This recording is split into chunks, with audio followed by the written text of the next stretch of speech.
అప్పుల బాధలు వెంటాడుతున్నాయా? అయితే 6 JVR వారి జాతిరత్నాలు ధరించండి. వెల్కమ్ బ్యాక్ టు మనం టీవీ. నేను మీ పవన్ బెస్వాడ. మద్యం కుంభకోణంలో గత ప్రభుత్వ హయాంలో జరిగినటువంటి ఈ మద్యం కుంభకోణంలో దోచేసినటువంటి డబ్బుని రాష్ట్రాలు, దేశాలు, ఖండాలు కూడా దాటించినట్టుగా తెలుస్తోంది. ముఖ్యంగా ఈరోజు కీలక నిందితుడు ప్రణయ్ ప్రకాష్ను ఆ స్టేట్మెంట్ రికార్డ్ చేయడం జరిగింది. దాంట్లో కీలక విషయాలను వెల్లడించారు ప్రణయ్ ప్రకాష్. తానే స్వయంగా కసిరెడ్డి రాజశేఖర్ రెడ్డిని, అదేవిధంగా చెవిరెడ్డి భాస్కర్ రెడ్డి ఆయన కుమారుని కూడా ఈ జింబాబ్వే, టాంజానియా లాంటి దేశాలకు తీసుకెళ్లి ఎక్కడ పెట్టుబడులు పెట్టచ్చో కూడా వీరు డిస్కస్ చేసుకున్నట్టు తెలుస్తుంది. అదేవిధంగా ఆఫ్రికా ఖండంలో, ఆఫ్రికా దేశంలో వీరు ఇనుప శుద్ధి కర్మాగారం పైన, ఆహార శుద్ధి కర్మాగారాలపైన కూడా వీళ్ళు పెట్టుబడులు పెట్టడానికి ప్రయత్నించినట్టుగా తెలుస్తుంది. తాడేపల్లిలో ఒక అపార్ట్మెంట్ తీసుకొని అక్కడి నుంచి ఈ లావాదేవీలు కూడా జరిపినట్లుగా కొంత సమాచారం అందించారు ఈ ప్రణయ్ ప్రకాష్.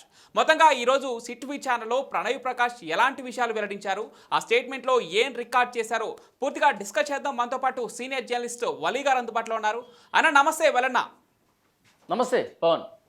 ఎస్, ఈ ప్రణయ్ ప్రకాష్ ఈరోజు స్టేట్మెంట్లో ఎలాంటి విషయాలు వెల్లడించారు, ఈ మద్యం కుంభకోణానికి సంబంధించి ఎలాంటి డీటెయిల్స్ వెల్లడించారన్న? ముఖ్యంగా ఆంధ్రప్రదేశ్లో మద్యం కుంభకోణం, ఆ మద్యం కుంభకోణం ఎట్లా జరిగింది అంటే ఒక్కొక్క విషయం బయటకు వస్తున్నది, ఒక్కొక్కటి వింటా ఉంటే అందరూ షాక్ అయిపోతున్నారు.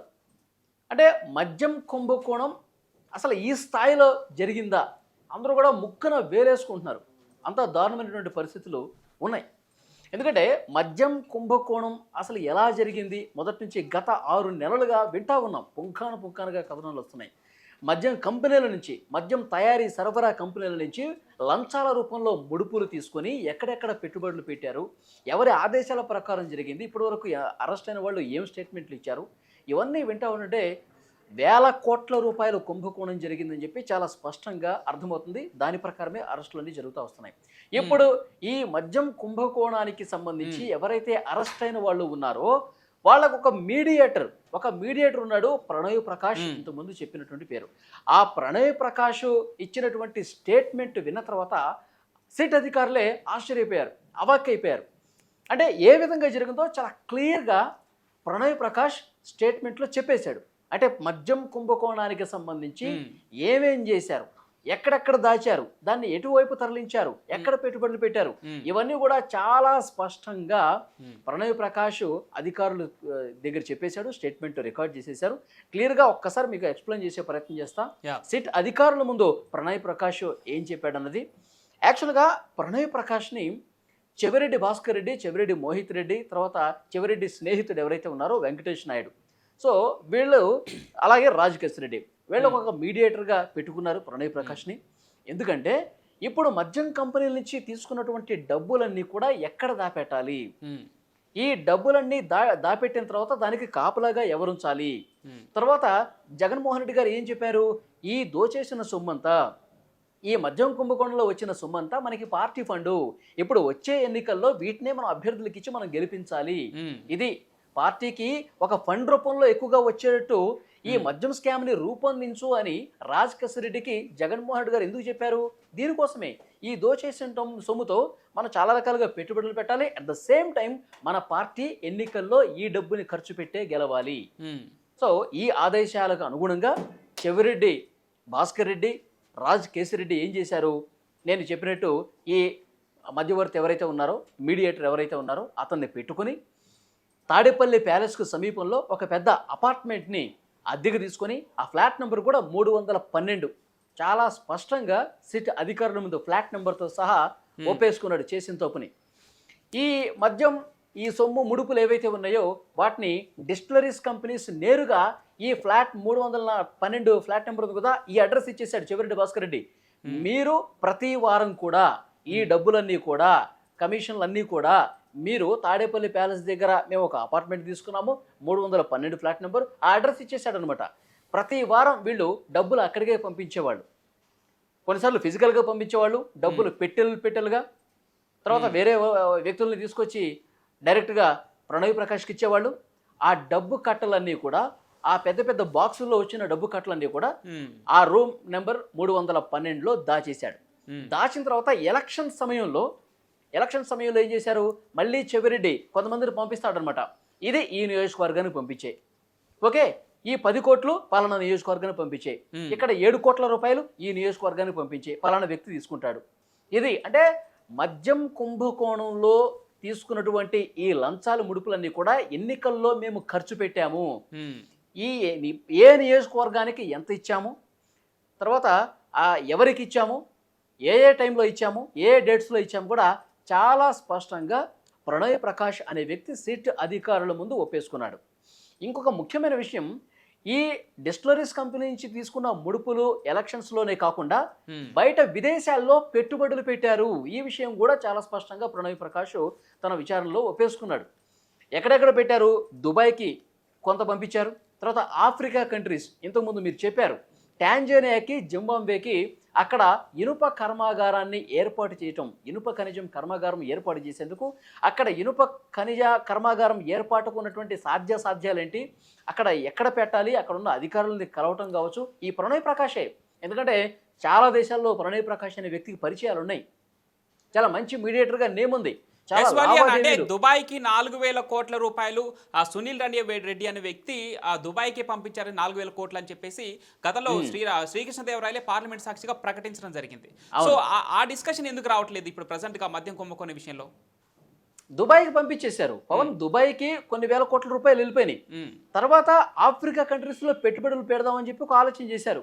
ఇవన్నీ కూడా ఒక్కొక్కడికి బయటకు వస్తున్నాయి. దుబాయ్లో ఎవరికి పంపించారు, మొన్న ఈ మధ్య ఒక చర్చ జరిగింది, ఏది మన విడుదల రజనీ గారి కంపెనీస్ కూడా విదేశాల్లో ఉన్నాయి, ఆమె త్రూనే మద్యం కుంభకోణానికి సంబంధించిన కొన్ని డబ్బులు ఆమె త్రూ పంపించారని కూడా ఒక చర్చ ఉంది.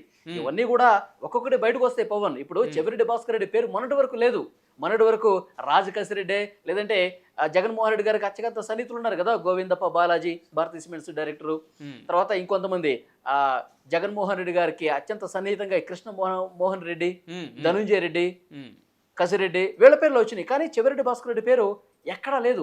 అంటే నేను మద్యం కుంభకోణం నుంచి నేను తప్పించుకున్నానని చెప్పి మొన్నటి వరకు భావించారనమాట. కానీ విచారణ చేస్తున్న కొద్దీ, తవ్వుతున్న కొద్దీ ఒక్కొక్కళ్ళు వెలుగులోకి వస్తూ ఉన్నారు.